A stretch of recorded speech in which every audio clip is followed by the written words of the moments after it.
So hello, everybody. Welcome. It's really wonderful to have you here. My name is Justin Scoggin. It's my pleasure to welcome you to the Wilmette Institute's webinar entitled Sustainable Development Student Perspectives. As many of our viewers know, the Wilmette Institute is an online educational institution providing university and extension courses dedicated to the building of a new society through transformative education. Our interdisciplinary courses aim to develop the capacity of participants to contribute meaningfully to the current discourses of society, exploring both spiritual and material dimensions of our collective advancement. Our educational endeavors, including courses, certificate programs, and webinars, aim to inspire a commitment to social transformation, drawing upon a Baha'i conceptual framework in the areas of community building, social action, and contributing to prevalent discourses. Just a few announcements before getting started. Looking ahead to August, we have one extension course starting on August 14th. It is called Cultivating Capabilities of Transformative Leadership, offered at half the standard price. And another course is being offered on August 28th, which is called Science, Religion, and the Baha'i Faith.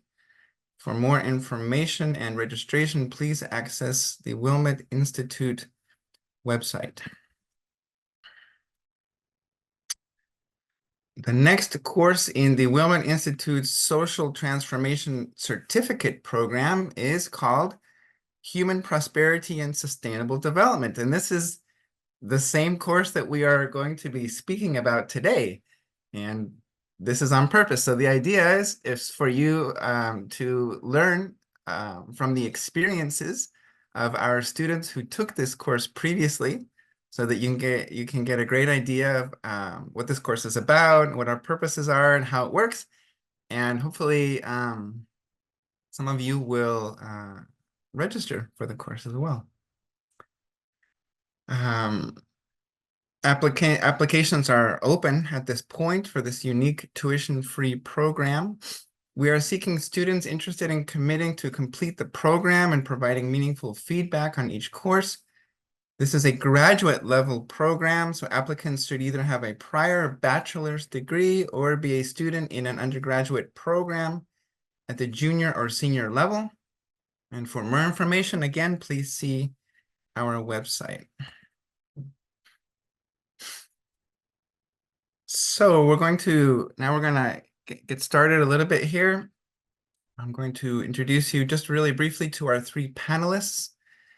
These three panelists were asked to come and give this webinar because they were students in the last version, the last time we offered this course.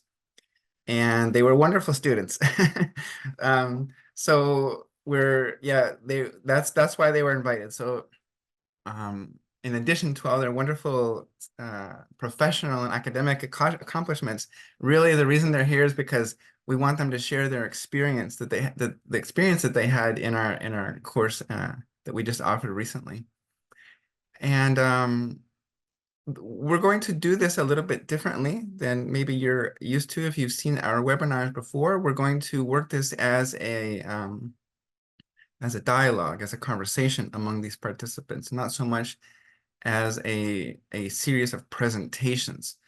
And so, as you can see from the pictures here, our first panelist is Geri Lynn Peak. We also have Susan Wolfe and Alim Beveridge. So welcome to our panelists, and welcome to all of our participants and viewers. I'm going to stop sharing my screen. Okay. Now, what I'm going to do before I hand it over to our panelists is just provide a really brief overview of what this course is about, why we decided to offer it, just those kind of general remarks. So about a year ago, a little over a year ago, when we started offering our certificate program in social transformation, we were deciding upon the topics of the courses we wanted to focus on. We definitely wanted to focus on, there were topics that we already had chosen, like race unity and social change. And then the last two topics came about because of the, it's interesting.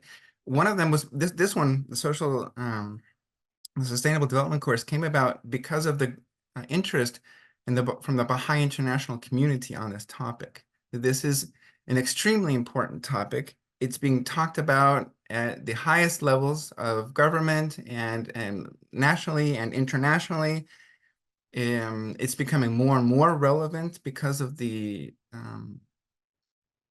consequences of the changing climate and the unequal effects it has on some people over others.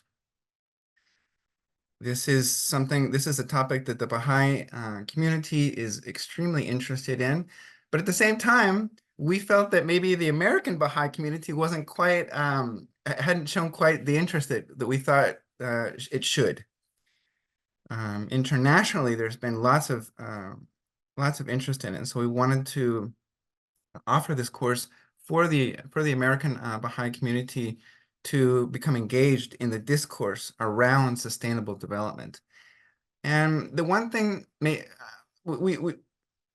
there's just a couple of things that I'd like to share about the course. It's a 10-week graduate level course, and we touch on key topics like the root causes of environmental breakdown, sweeping changes in the organization and operation of human affairs, our oceans, an economy of abundance, our twin systems of knowledge, our changing climate.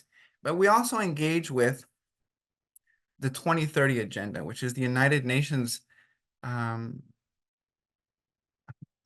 It's their agenda to basically address the largest world's problems through the Sustainable Development Goals.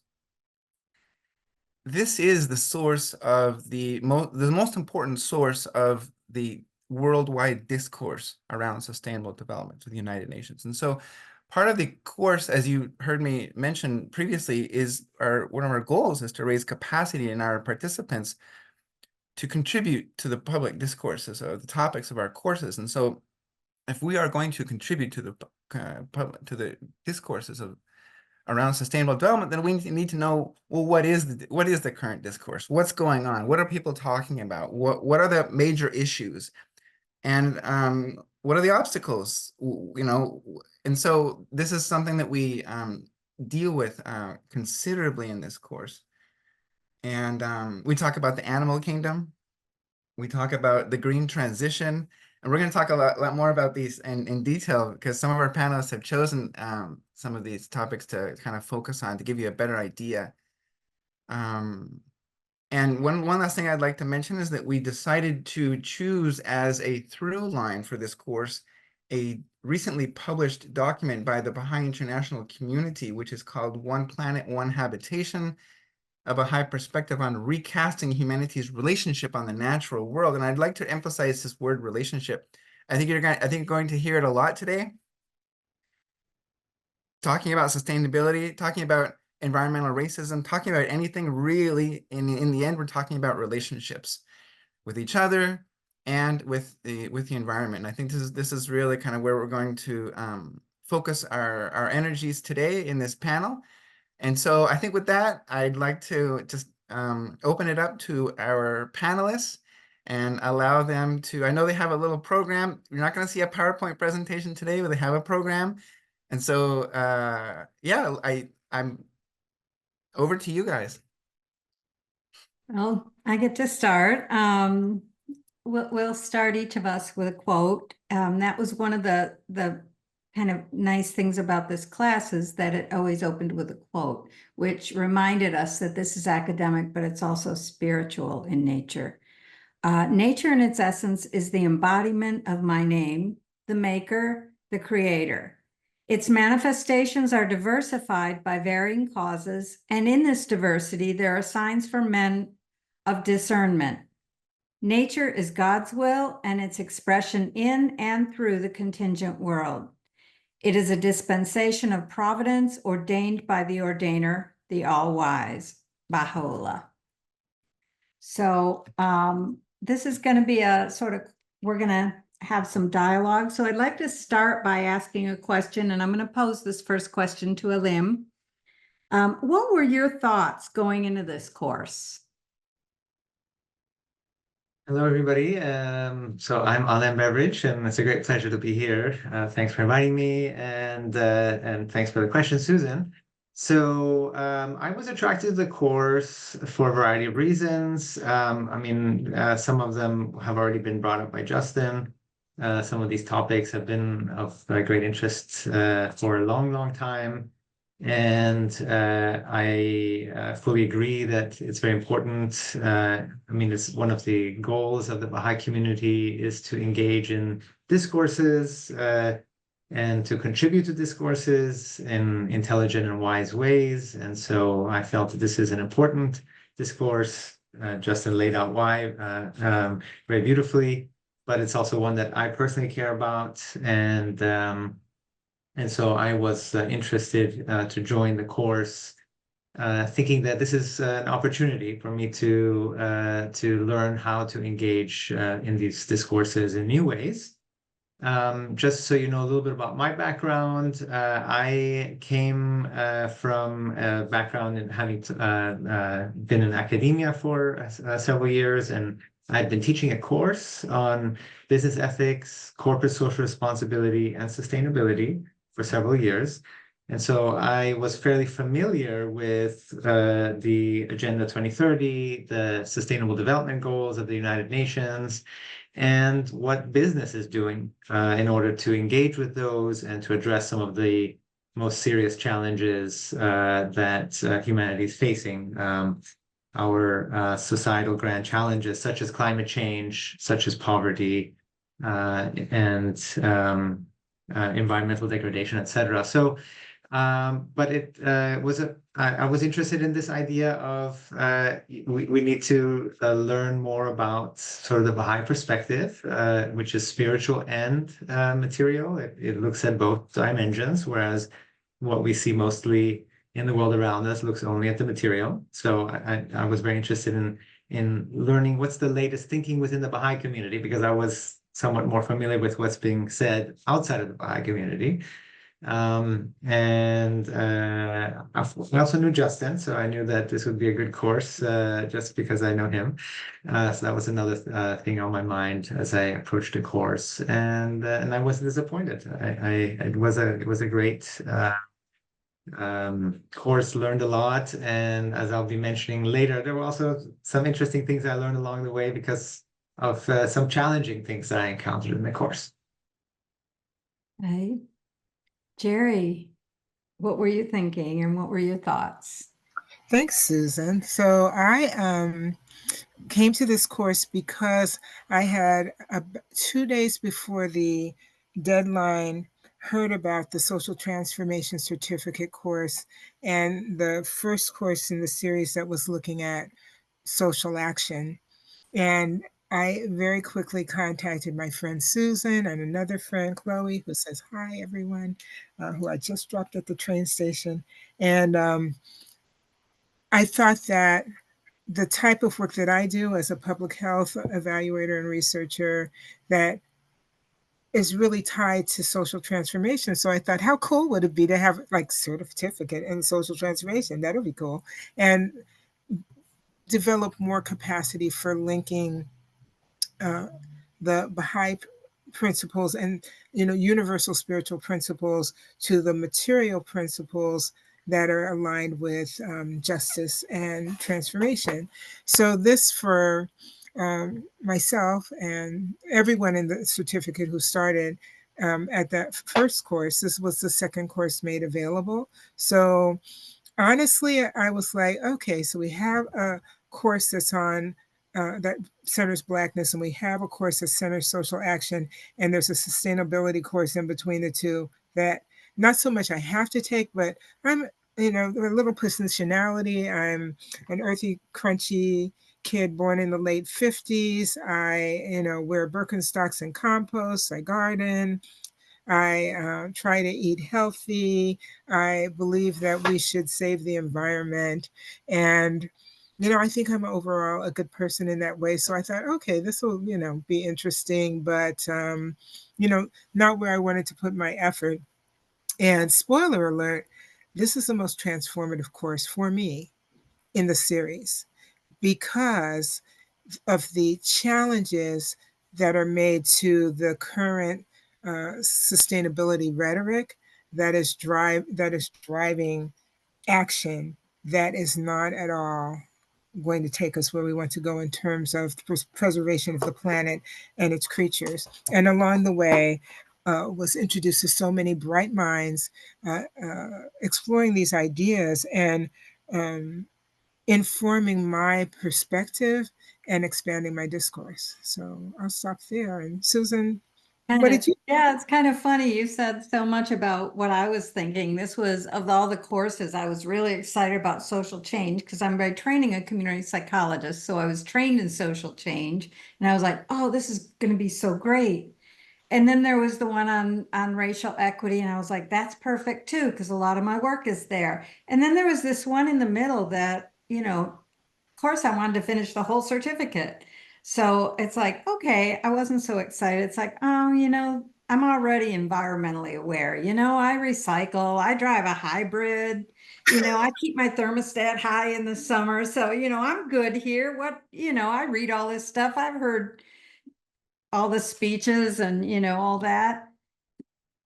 It blew me away. I realized through this class how little I really knew about all of this and how my thinking was so in line with mainstream, but there was, you know, it went so far beyond the Baha'i and spiritual perspective into just so much learning that this ended up being one of the most impactful classes on me as well.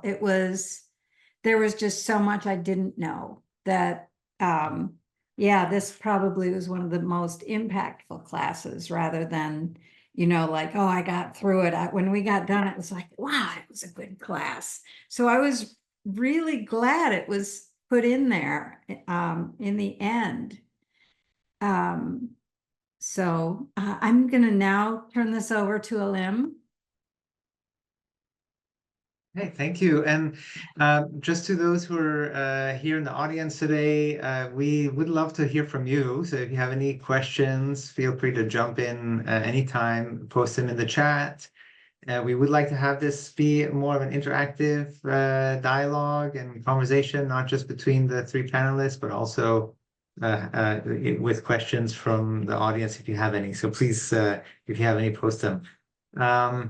So I get to go next, and I wanted to also share one of the quotations that we read during the course. This was for Unit 9, and it comes from the selections from the writings of Abdul Baha. The Lord of all mankind hath fashioned this human realm to be a garden of Eden, an earthly paradise. If, as it must, it findeth the way to harmony and peace, to love and mutual trust, it will become a true abode of bliss, a place of manifold blessings and unending delights.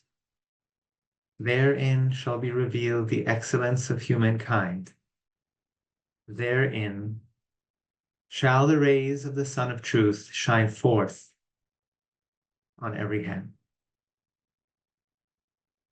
I think it's a beautiful quotation. One that inspires me, and I think inspires many of us, the potential of what this world could be if humanity truly achieves what it is meant to achieve, our excellence. And so next, our second question has to do with learning in this course. But it builds on this idea that learning often has to be accompanied by a bit of discomfort, being pushed out of your comfort zone, being challenged in your thinking. And so the question, and I'll ask Geri first. What challenged you to think differently and pushed you out of your comfort zone? What new learning resulted from that realization and discomfort? Thank you, Alim, and thank you for choosing that beautiful quote to kick off this question. You know, as I think about this question, I think the biggest challenge for me is not the challenge of, oh, here are ideas that are new, which I got many new ideas, but it was the freedom to expand and to ask questions beyond what is being said. And this may not be true for everyone who holds positionality of someone racialized, minoritized, oppressed, and marginalized within society, but there is a lot of silencing of self that happens and selection of fights. A fight being, to stand up for against policies, practices, and behaviors that harm others. So there are a lot of things that were revealed that I had never thought to question. And that's always shocking for me, to see how much I've been sort of limited when I feel myself to have been advanced beyond that. So that I think is a great sort of general thing. It's just the freedom to say, hey, wait a minute, what the heck is this really? So one of the not at all in order of the course, but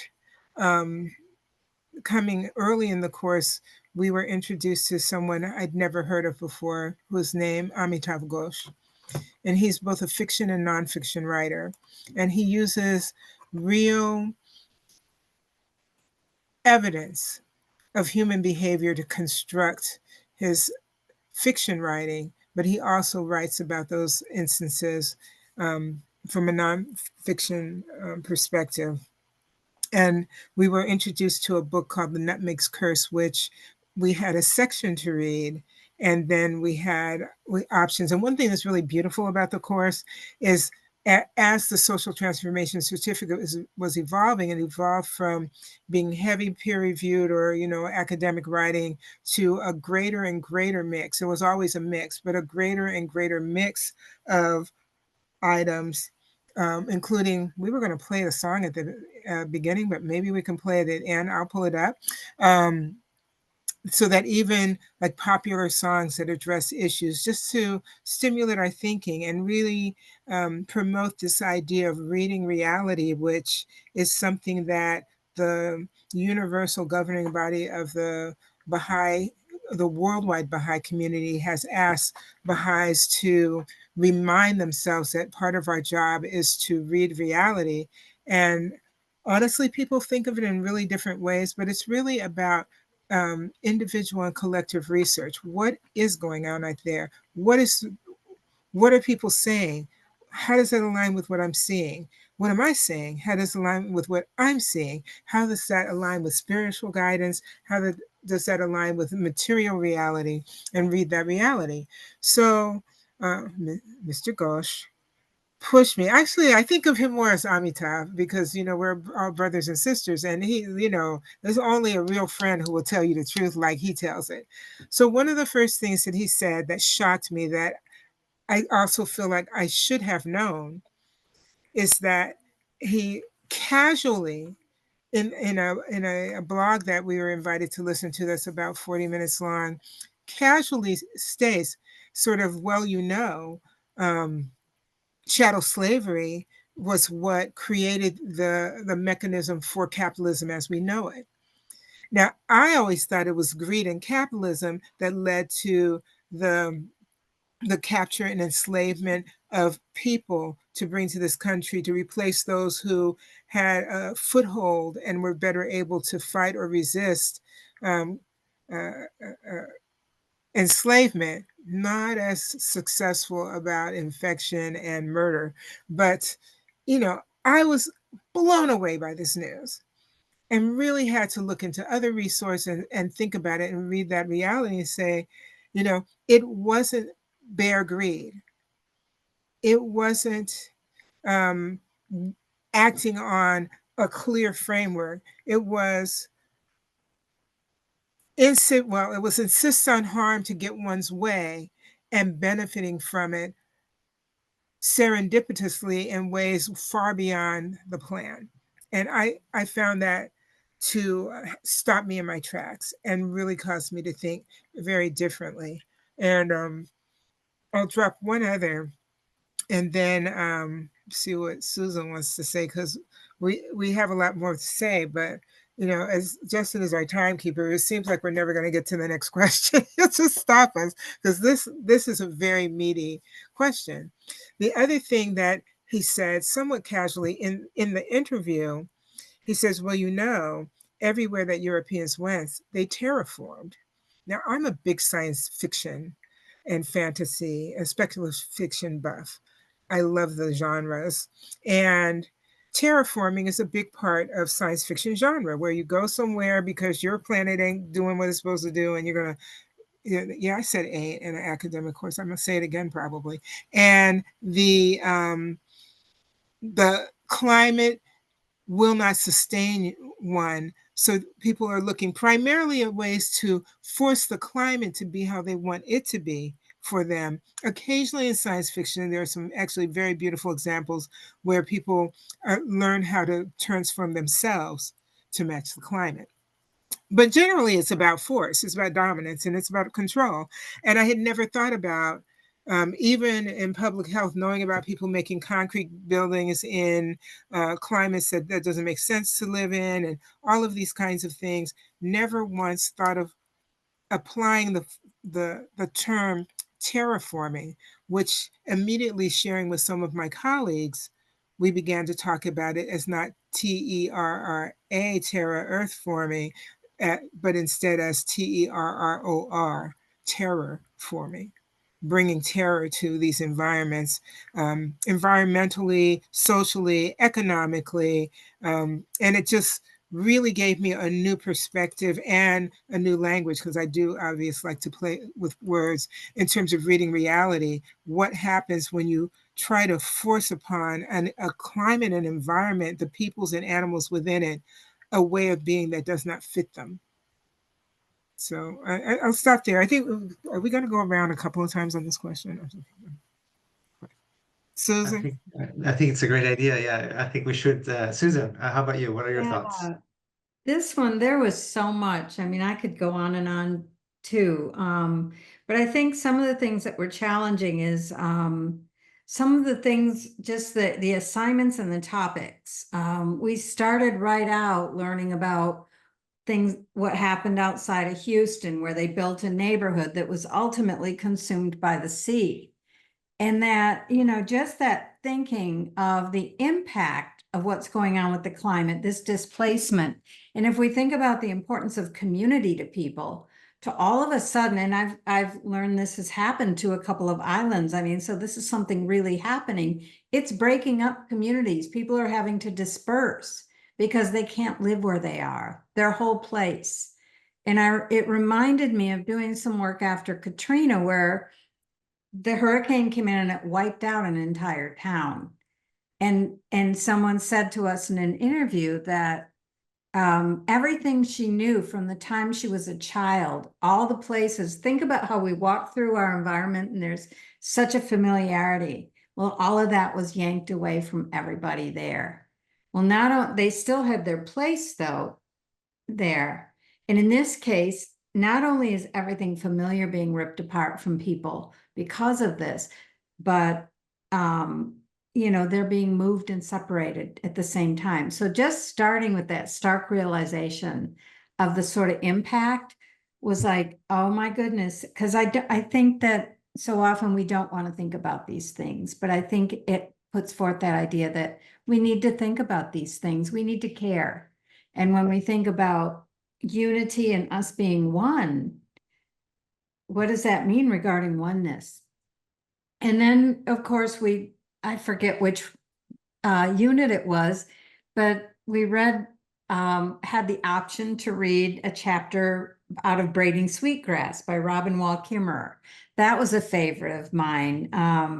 Just that idea that when we go into the woods, when we go into nature, that feeling that sense of communion with nature and with plants. And, she talked about going out and greeting them and thinking about them and not taking the first plant when you're harvesting and then not taking the last one when you're harvesting wild food. And what was nice, though, is she also talked about how, she's working to be in one, but every now and then she's still human and will go and like make a purchase that feels kind of not consistent with what she'd like to be doing. So it was nice to be reminded that we're still human, that we're all going, but it also meant that we can all do something, we can all try, we can all be doing. And maybe we're not going to be perfect, but it gave a sense of doing. And then the final thing that really got me was this unit 9 on green transition. That recognition that all the things that we've all thought are going to solve this, like, no, we have to think differently. And that recognition also of how what we take as normal almost in our economy and the way we do everything in this world needs to be rethought. And so it was pretty jarring in that way to me, that idea that, wow, there needs to be so much of a bigger thing that's going to happen. Because as long as people can profit off of either destroying the environment or pretending, in essence, to fix things, people are going to try and do that. And we have to be, it pointed out how much we need to know and we need to really learn so that we don't continue to perpetuate this even while we're thinking we're doing something well. I'm going to stop there, but those were probably the most profound things that kind of pushed me out of my comfort zone and made me really think. I agree that that's definitely one of the things that this course emphasizes is how much we hear, how many messages we get from the world around us that make us think that the solutions are simple, small changes, a bit of recycling here, changing the kind of car you drive. These are the things that will make a difference, and surely they do. Surely they do make a difference, but in reality, the changes needed are far, far more significant and far deeper, and some of them difficult to make. And this actually relates a little bit also to my own sort of what was challenging. There were several things that were challenging, and I'm happy to share more of those on some of those, more than one. One of them definitely was the same that Geri already brought up. So the book by Amitav Ghosh, we read the part of that, about the nutmeg's curse. And then there was also an interview with him that we listened to. And just as Geri was saying, I found he makes this claim that before you had capitalism and before you had the philosophies that led to the rise of capitalism, the philosophies that teach us to treat the earth as in a mechanistic way, that see the earth as inert and see human beings and nature and as resources that are to be used and exploited in order to achieve profit and wealth, right? That's sort of a fundamental idea in at the very foundations of capitalism, right? But before this could come about, you had to have the colonial conquests of parts of the world, like the Americas, and in this particular story, the Banda Islands that are part of Indonesia today, where it talks about how for a long period of time, Native peoples lived in harmony with the land, and and sang songs and had a belief system that treated the land as a living thing, a thing that binds all living things, in fact. And they harvested the nutmeg, and they, they prospered from this, and they grew rich. But then the European colonizers came, the Dutch came, and they wanted that resource, they wanted that wealth, and they took over. They engaged in genocide, one of the first examples of modern genocide, to replace the native people with other peoples who were more compliant and would do as the Dutch wanted. And so, of course, it highlights the fact that racial violence, violence against other human beings, and violence against the earth, against nature, actually are very deeply interconnected. But also the idea that this came first, and later the ideas that produced capitalism resulted from this. I thought that was interesting, was very challenging. I usually think of things the other way around, that ideas come first. For example, something that you learn in sociology, Max Weber, The Spirit of Capitalism, the Protestant Ethic, he argues that it was Protestant Christianity and the beliefs that it introduces that led to capitalism, right? So ideas come first, and then practices and systems, right? But this actually says, no, it's the other way around. These horrific practices came first, and then the ideas emerged, and so that kind of turned things around for me, and I found that interesting, challenging. I myself sort of pushed back a little bit on that, but as I reread it, I can see he makes a pretty good point,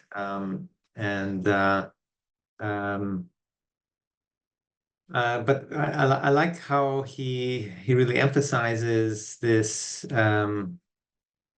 how these events and these practices led to human beings treating the earth as inert, as not a living thing, as something dead that can be, treated as we like and used by us for our own ends.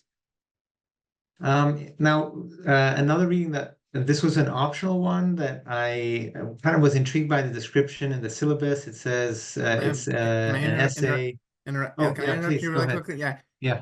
Just so you guys know, that was just a snippet of that book, and he goes on to analyze really interesting and profoundly this concept of militarism and how it arose from this whole process, and how it continues to be one of the sources of our separation from the earth today, and the motivations for the reasons we're doing these things today that are so destructive. And I found it very powerful. And so just so you know, that the little snippet is it's just a snippet. And yeah, the rest of the book was also wonderful, and we might need to be analyzing this in the next iteration of the course. I believe it. I mean, that little snippet we read was so rich. I can imagine, and I actually would love to read the entire book.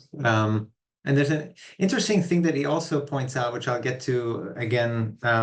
He talks about the violence of there was another form of violence that was occurring at the same time in Europe, of the elites against the poor, and against women in particular. And he draws this parallel between the witch hunts and the burning of women at the stake, and with some of the imagery that had come to Europe because of the colonization of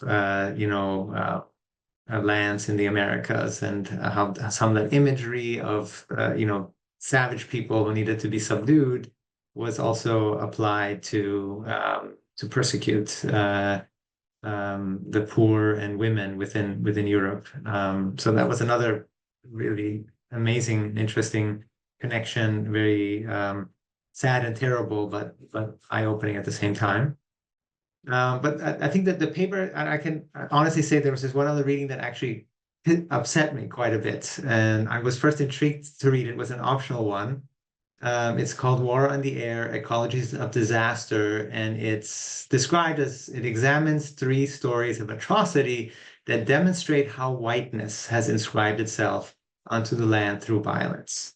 And so I was intrigued by by this description. I wanted to know what is whiteness, and what is how has it inscribed itself onto the land. So the essay talks about 3 disasters / atrocities. One of them involves the transatlantic slave trade, and slaves being simply thrown overboard in the middle of the ocean. Absolutely atrocious acts of violence and terror. It talks about the Chernobyl accident, and it talks about the bombing of Germany, Nazi Germany, by the Allies. And as I read this, I said, what does this have to do with whiteness? Or where is this whiteness that has inscribed itself on the world, the physical world, the natural environment around us? And so I didn't like the fact that it never really defines what that is, right? It never actually says what that is, right? It talks about white cultures. It talks about maybe the word appears only 3 times in the whole essay. So it's left undefined, but it definitely got me thinking more about, what's the connection, and what is the what is it that these have in common?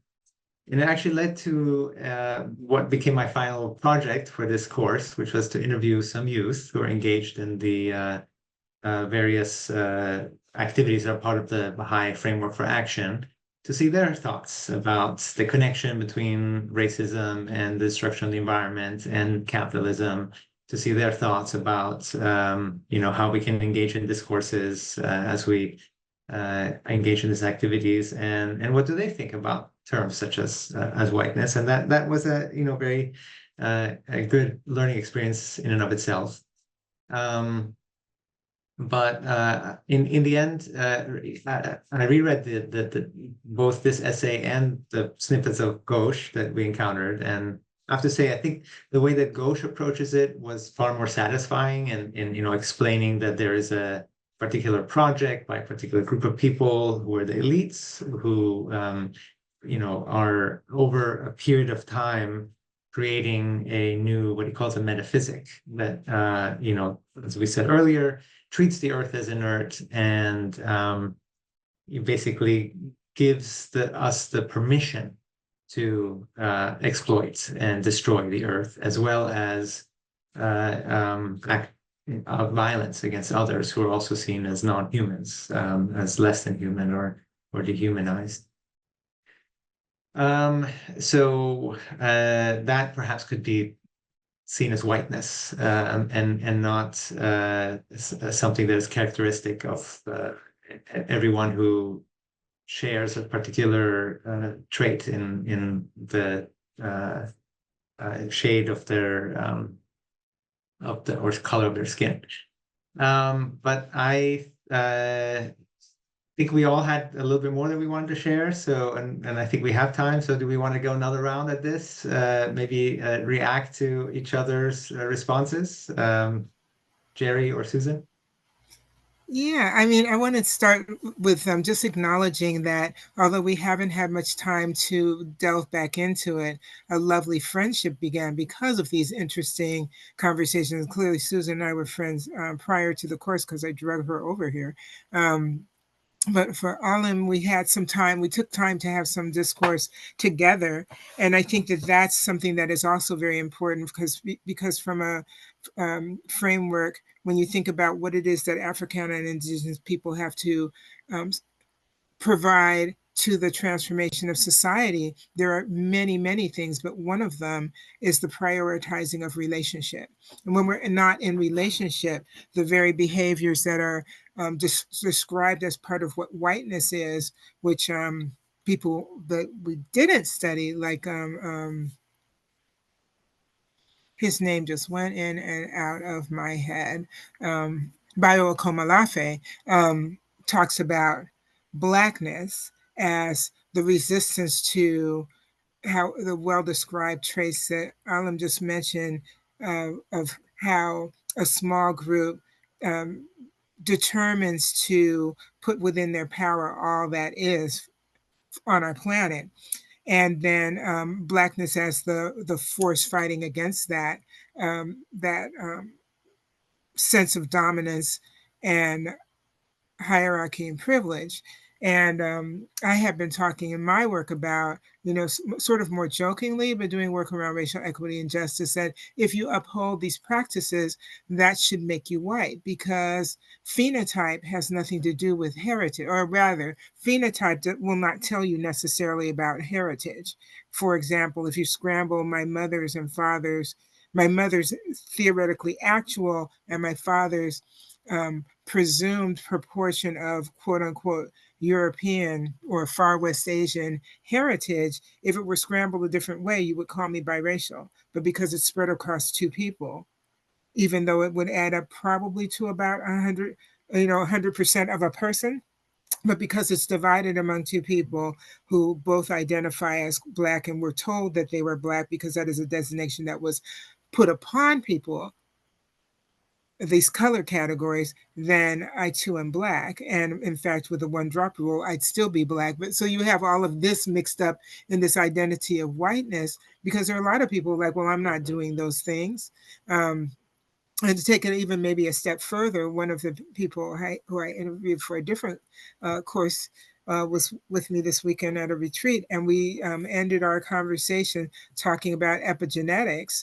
Like, what does it mean to carry forward a legacy of harm that you may not even realize exists? We're really cool about this trauma you experience is something you carry forward. We have a lot of biological evidence. I was trained as a biochemist before I got into public health, which is why I'd never read any of this kind of stuff. So you have something bound to your DNA that maybe leads you to a certain ways of being that you don't understand why you react to them, but we never ask, what is the harm of being linked to such harming? And then, in terms of being grouped in with that as a white person. So these are the kind of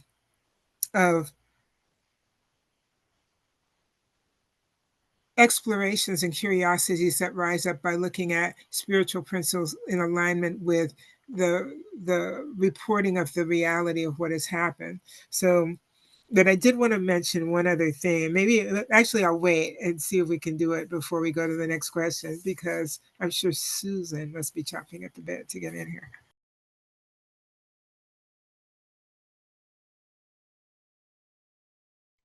Okay, I was muted. First one, talk while I was muted. So anyways, actually I wasn't chomping because what we were talking about was so interesting that I was really in listening mode.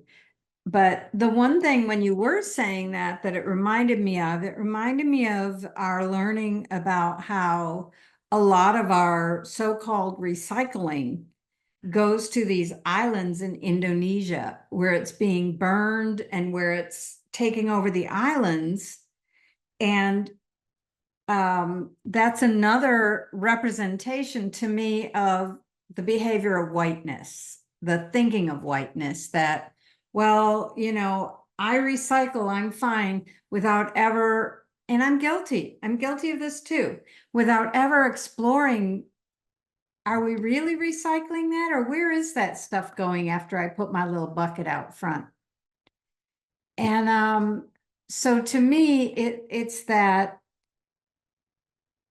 And then how many people really care after that? How many people would be horrified to know that there's this group of people halfway around the world that are literally suffering and being buried in our garbage?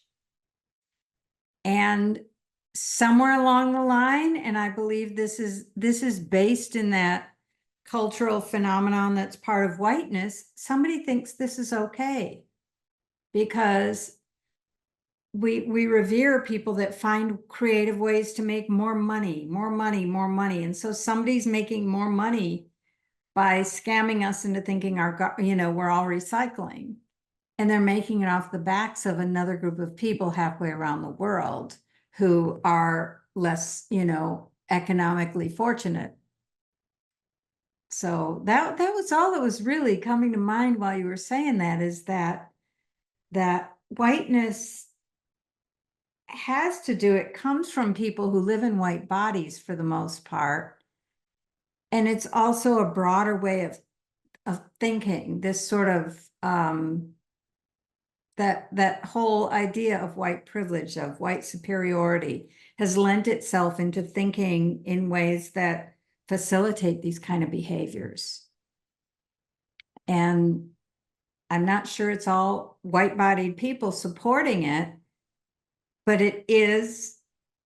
And Justin, you had. Yeah, if I may, I'd like to. It's funny, even though I was the teacher of the course, I think I learned I had the same moments as you guys did, because the Bahá'í International Community document was just brand new when we started the course, and I had read it, but I hadn't really given it a thorough think through, and I'm so happy that you guys mentioned all these very challenging documents that we looked at during the course, but the through line through all of this was, what is the Baha'i perspective on the on the environment, and as a Baha'i, how am I supposed to respond to what's going on and what's really going, what the truth is around environmental racism, or around the origin stories of how this happened, around our separation. This is what the beauty of this document by Ghosh was, that he was helping us understand how the separation from ourselves, from the earth, really translated into a separation from ourselves from people, and therefore allow some people to justify exploiting other people, and exploiting the people and exploiting the earth became kind of the same thing. And this Baha'i International Community document does a deep dive into the concept of power. And I thought this was really, really special, because I guess I expected something different. I expected something a little bit more moderate from the Baha'i International Community, but I'm really glad they really pushed us beyond our kind of thinking. And I just want to share it. It talks about how the human race has never held so much power before. And this power is to shape the physical world on a planetary scale that some are calling the Anthropocene. So we have this power, right? And they call it a test, and you think, okay, is that a good thing? Is that a bad thing? And it's really interesting, because they call it a testament to our collective ingenuity, creativity, and the boundless potential before us. So they put it in a positive light. The power that we have, they put it in a positive light, which it runs against a little bit the grain of my previous thinking. I was really grateful to see this. But then they say, on the other hand, along with this power, we also have when untempered, thoughtful consideration and directed by priorities heedless of the present and future common good, gives rise to consequences not only worldwide in scope, but potentially irreversible. So this power that we have to use our creativity and ingenuity and exploit our own potential for good things can also be very, very destructive. And so this concept of power, I think, and I think it runs through all of everything you guys were talking about, all of the the transition towards green energy, or Gosh's kind of understanding of history, like this understanding of power really, really gets at the root of it. And so I found that fascinating. And I think week by week, we were exploring a little more deeply this concept of power from a Baha'i perspective. And I found that just enlightening and liberating in a certain sense.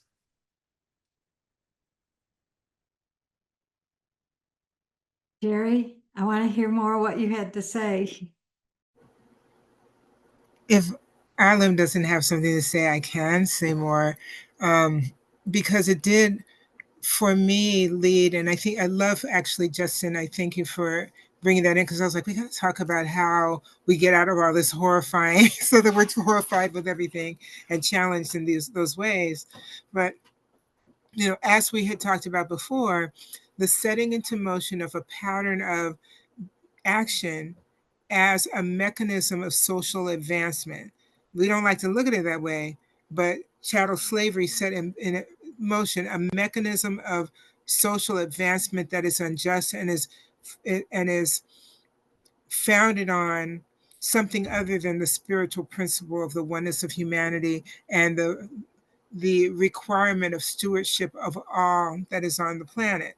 It's founded on a principle of extraction for selective benefit.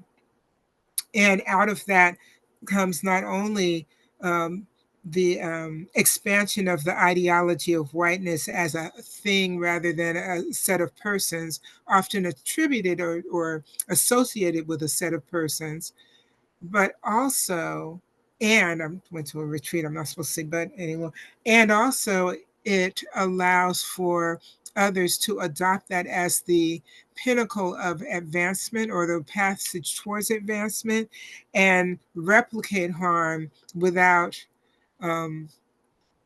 white people being necessarily present or in the mix, which takes me to sea slavery. And there was a series of podcasts on Outlaw Ocean. And this is the other thing that completely, it changed my mind so profoundly that one of the things I have to do after this webinar is run out and get local Maryland chicken leg quarters to feed these foster cats up in here. In short, in Thailand, in order to maintain the income of their fishing business, they have determined that they both have to steal fish from Indonesian waters and dupe people into doing the fishing, which is not economically stable unless you basically steal labor. They go to their neighboring countries of Cambodia and Myanmar and probably other places, as well as anybody not paying attention in Thailand, I would take it. And they dupe these men into sea enslavement on ships that never come to shore. Sometimes that is done through the exploitation of women in the business of prostitution, who, because men go to prostitutes who can then be sold a lot of alcohol or simply drugged and then taken to these ships, who weren't even looking for work and prosperity for their families in poorer countries than Thailand. And these men are on these ships for years unless they are killed by the work, kill themselves by jumping off the boat, escape by jumping off the boat and not surviving and not dying, so that they actually come up to shore. And if they go somewhere where they can survive, they may live on islands where they're isolated, or, and somewhat ironically, again, as a person who is happily classified as Black, often wash up on the shores of those islands where people are similar in phenotype to people who come directly from Africa. Their direction is tens of thousands of years distant. And on the island of Papua New Guinea, and I forget the new name for what was once called Irian Jaya, the other half of that country, that island which belongs to the country of Indonesia, where they're basically rescued and it's like played again. It's like here, folks who have little making a way for others who have less and are even more harmed, and establishing places for these people. But this extraction, if you think about it, it's not that there's no one paying. There are white-owned companies, U.S.-owned companies buying that fish and making use of it. But the horrible punchline of this whole thing, which I've truncated very short, there is a film that can be seen, I think, on Netflix called Ghost Fleet, if you want to look into it. But and the horrible punchline is that these fish go almost 100% to pet food. So once again, our greed and our habit of distancing ourselves from our own sustainability. You want a pet? Feed it on pet. If you need meat, if you don't want to go catch rats, at least get chickens that were raised next door, you know, lambs and bunnies and things. And if you don't like that, maybe you shouldn't have a obligate carnivore as a pet. So for me, it was the chain of injustice that could be solved by examples like of Vanuatu, which we saw again associated with the Baha'i International Community document, the story of Vanuatu, which those of you who are members of the Baha'i community may have read about how a junior youth group changed a climate sustainability behavior, created a climate sustainability behavior that has spread through the islands. But what was really striking, and what was really striking for me in the story of Vanuatu, is when one of the people said, our society is founded on respect and love. And it's like, that's not the foundation of global society, and it's not the foundation of US society, and it is one of the taints of the region of Asia that we call Europe, which is actually not a continent. Anyway, that's what I was thinking, Susan. Alim, geez, what can you do with that? I'm thinking that it might be a good idea to move to question 3. I'm seeing that we have a little over 20 minutes left. So Geri, you want to go with question 3? I'd be happy to. So to start off with question 3, I have chosen a quote that came from our 9th unit. And I think you'll see why I chose it from what you've heard me saying.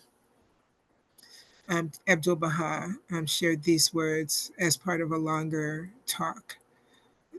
Progress and barbarism go hand in hand unless material civilization be confirmed by divine guidance, by the revelations of the All-Merciful, and by godly virtues, and be reinforced by spiritual conduct, by the ideals of the kingdom, and by the outpourings of the realm of might. So I think it's Susan's turn to kick us off. And the question is, what resonances with the Baha'i Framework for Action did you recognize? And it has a couple of corollary questions. What changes have you made? And what impact have you noticed? Well, let me start by the resonances with the Baha'i Framework of Action are that need for us to engage, to engage the framework in terms of course, this had a lot to do with studying the problem, but we're going to need to engage in consultation. We're going to need to build community, but not only build community locally, but I think we need to start building and looking at community internationally, that sort of oneness of humanity, so that we'll all start to first just care enough that it motivates us to change, but also, find ways to motivate others. We can start locally, because a lot of local groups could engage the framework to build that community and start changing maybe the behaviors, but also the acceptances. That part of our complicity is that we just sort of resign ourselves to this is the way we're supposed to live. So that sort of resignation isn't helping. In terms of changes I've made, I was rewatching Amitav Ghosh because I just wanted to rewatch the video, and he said there was lots of unfinished business in my head. And I thought, mine too. I just have a lot of unfinished business in my head around this. Yes, please share the framework for action on a slide if you have it available, Geri. So that was one of the things that I'm still struggling with is like, wow, where can I go? There we go, the framework for action, that unity, that idea that, new lines of action. and building capacity. That's another part that I think is going to be, and this was part of, to me, this was part of a capacity building exercise that we were all engaged in. We were building our capacity to engage in informed discourse around this topic, which I think was helpful as well. But yeah, impact I've noticed, I guess the only other thing on me is the idea of distinguishing between wants and needs. Because a huge contributor to all these horrors that we've talked about is our own consumerism. Our own need for stuff. And that need for stuff drives so much of the what we do, the air, what we do, the oceans, what we do for, you know, in every which way, our overconsumption. And we overconsume, in our world, we overconsume food, we overconsume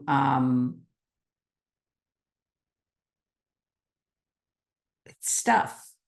I mean, looking in our closet and looking at the way we grab a plastic bottle of water and just drink it down without thinking about that. So I think the impact I've noticed is just thinking about how we live.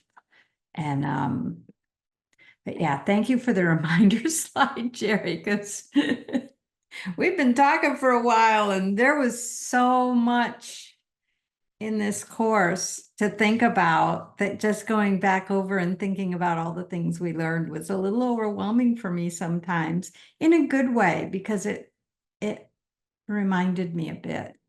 And I think what's most interesting of all is that I find myself still wanting to dig deeper and to reread some of the things we read and to rethink about them, because each time I do, something new comes up or occurs to me. And I think I'm going to go ahead and Alim. Thanks,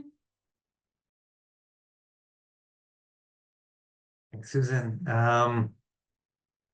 It's a great question. I see one of the core resonances being this emphasis on the local community, the neighborhood, the village, the study circle, the team working together, becoming protagonists, and having not just a say, but having a directing role in how that community, that neighborhood, that social group, that team advances, what their destiny is, what they will become.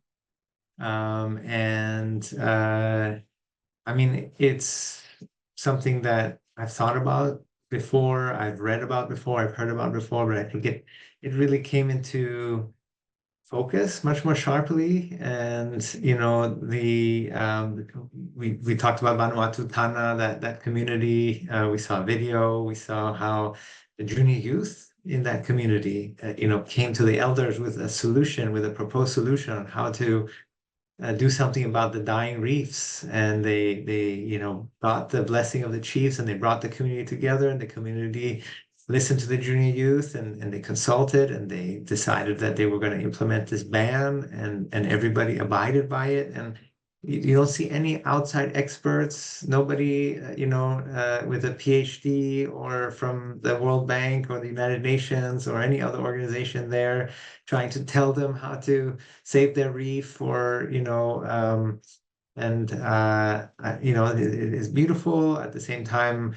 to the second part of the question, you know, thinking about changes I've made, I've begun to realize that means, you know, because I'm an educator, or have been an educator for a long time, and have at times also worked in the past as a consultant in the area of development, and so that means that I might not have as much of a role to play in other communities, but more in my own community. And that's, you know, a humbling thought. That for a while it was a difficult thought to accept, but then I realize now that's the future. The future is that communities come together and consult and try to solve their own needs, address their own issues, and build the capacity and resources internally. Sometimes, receiving assistance from other communities, but no longer will we have experts, or do we need experts, and to go around and impart their wisdom and knowledge and expertise, and that I have to be okay with that. That's just what's needed, and I have to let go of the old way and the role that it ascribed to me and people like me. So that's that was a challenge, but also something I've begun to come to terms with. And the need is not that I have nothing to do. The need is for me to focus on my own communities where I'm living and engaging with my neighbors and those in my immediate environment and working with them. And I think the other, this discussion we've been having about whiteness, it's been a lot more on my mind. What does it refer to? Where do I see it? Where might I be, manifesting it or bringing it into my own thinking or action? So I've been more conscious about the use of symbols, and symbols that I previously thought were quote unquote universal and speak to all humanity. I realize no, not necessarily. They have to do with a particular heritage that I'm familiar with. Having lived in China, I was already quite aware of this, because many of those symbols don't have any meaning within the Chinese context. But I think I'm becoming even more aware of that, and more careful about, for example, examples that I will use in conversations that I previously might have thought these are, universally appealing or universally meaningful. I realize no, they're tied to a particular history and heritage, and don't necessarily inspire all in the same way, or have meaning for everyone in the same way. So that's another change I've been trying to make. And Geri, how about you? Well, I see that we have 15 minutes and people have been listening. I know a couple of people have had to go on out, and I do wonder if there's anyone who has any questions, as I will. We would love to hear if you have any questions, even questions about the course and how it works, which Justin is very happy to talk about. But I think in terms of, I'll just focus on what changes have I made in terms of applying the Bahá'í Framework for action. And I think it's to be more bold about the spiritual principles that underlie this material world and the moral requirements in our daily life that uphold it. That sometimes we might be a little squeamish about talking about, because as the house just tells us, we should be open to talk about what it is that we believe and see as a contributor to the advancement of humanity, and truly to repair the harms that are put forward.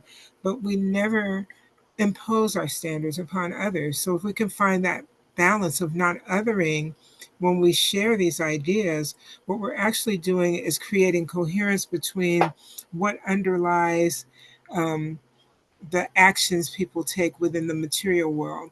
And so even though this doesn't have to do with our course, some people who are doing some junior youth group training in Thailand shared files with me for a summer camp that didn't actually happen, but I used them this summer with youth in Baltimore, where I live. And it's just that understanding the spiritual principles that underlie the world connect us or drive the practical application of those principles, and that's morality. Understanding material principles that govern the world drive technology, which is not limited to mechanisms, electronics, engineering, but actually is defined in this context as the practical application of those material principles in daily life.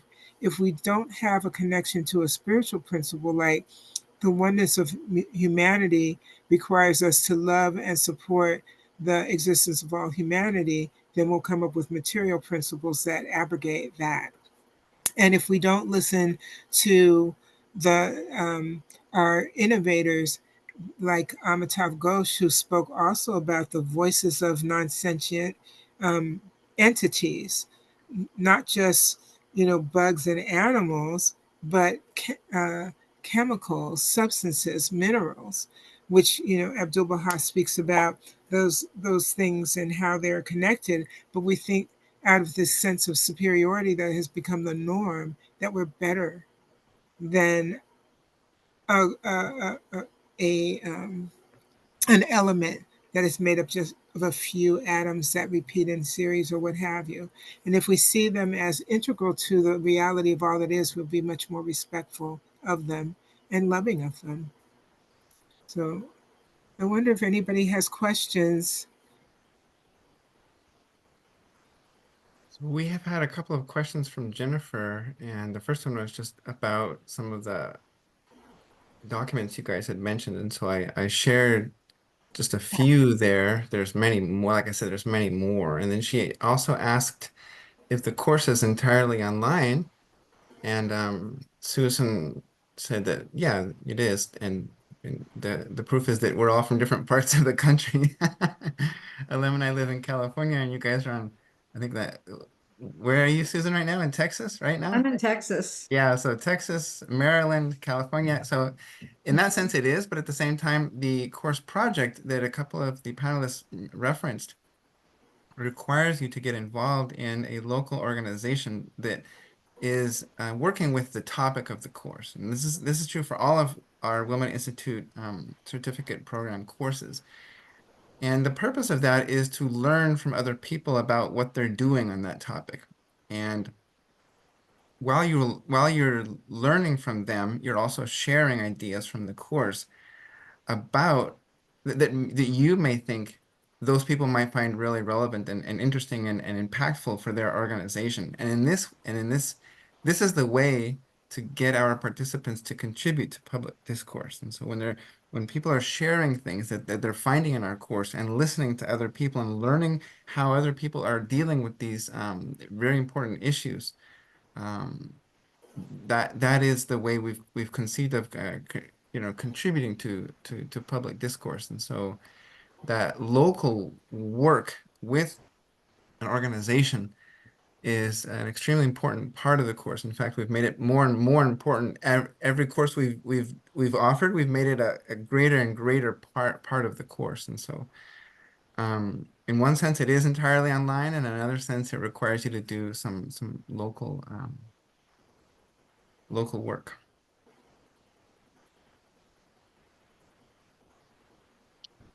So I don't know if we have any more questions or anything else that we would like to discuss. So I just open it up if anyone does, but I have queued up the song that we can maybe use as an outro. All right. Would like to. So anyone have any last words? I just wanted to point out one thing, that Justin, you posted something about the framework, which I think only the hosts and panelists have seen. So were you hoping to also show that to participants? I can and be happy to. So this is something that we just offered our social change course a few months ago, and we focused it entirely on as again as a through line on this document called "For the Betterment of the World," which was produced by the Baha'i International Development Organization, or BIDO. And in that document, which you can find, it's very easy to find on the internet, they succinctly outline the Baha'i framework for action in three pages. And it mirrors very closely what you shared, Geri, but there are some slight differences. So I do recommend that, because we found in this last course on the social change that looking at that framework and understanding nonviolence and different issues through this framework really helped us understand like how the framework is the role of the framework in helping us make decisions about how to do social action, how to contribute to public discourse. And so I'm really glad you guys brought that up. and I'm glad I can contribute a little bit to that, the things that we've been learning by offering these courses over the last year and a half. Thank you, Justin. I'm glad you shared that. I think that I made that slide in response to using materials from either Ruhi Book 13 or a 2010 document um, on social action. And even as we went through the course, we had some discourse about like what is really a framework and what is really a step. So I'm going to be going back to For the Betterment of the World and looking at it more closely to see how that has evolved. I'm excited about that. And so I guess then it leaves it to me to thank everyone for coming. And for those of you who review this as you're thinking about the course in the future or come across the video, we're hopeful that if you have any questions, you can look into the links and contact the Wilmette Institute. And Justin would be more than happy to answer questions, I'm sure, other of the faculty in the course. And we're all so grateful to have had this opportunity to advance our understanding about how we can contribute to social transformation. See, Thank you there's so actually much, a new Geri. question. Go ahead, Alim, go ahead.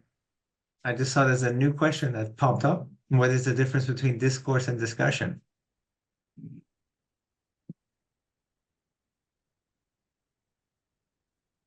So, who wants to tackle that one? That's a good question. Thoughts on that?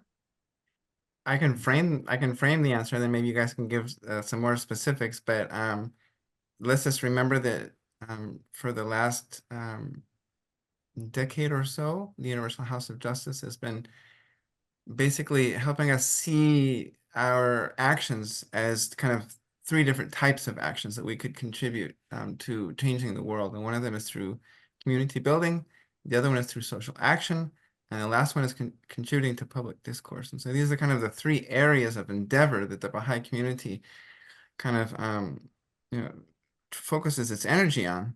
And the Wilmette Institute, as an institute, it's a social action project, but our whole goal is to raise capacity in our participants to contribute to public discourse. So our courses are focused on discourse. And yeah, maybe that's a kind of a frame for the question, and maybe someone else can give a little bit more specifics about the differences.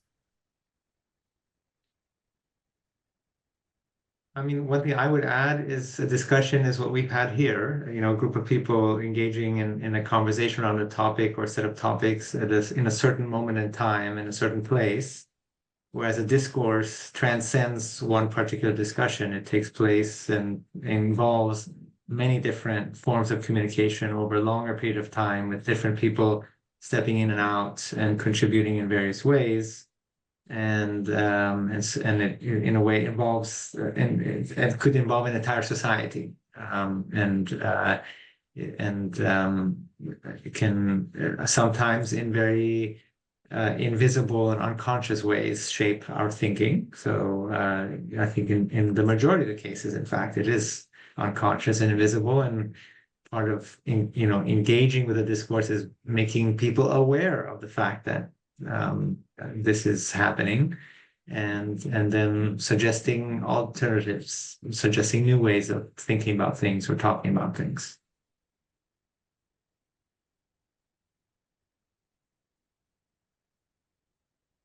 Wow, we got a hello from Sainab Gates. Yay, Sainab, hi. So glad you're here. Thank you, Alim. I think that was really useful. Go ahead, Geri. Did you want to say one last thing? I think we're gonna.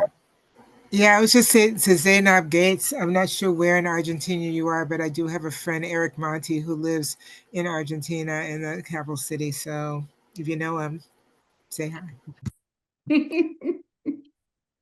So I think with that, I think we're going to close out. Thank you very much to all the people that have come and participated and watched this. I hope this has been meaningful for you. And thank you.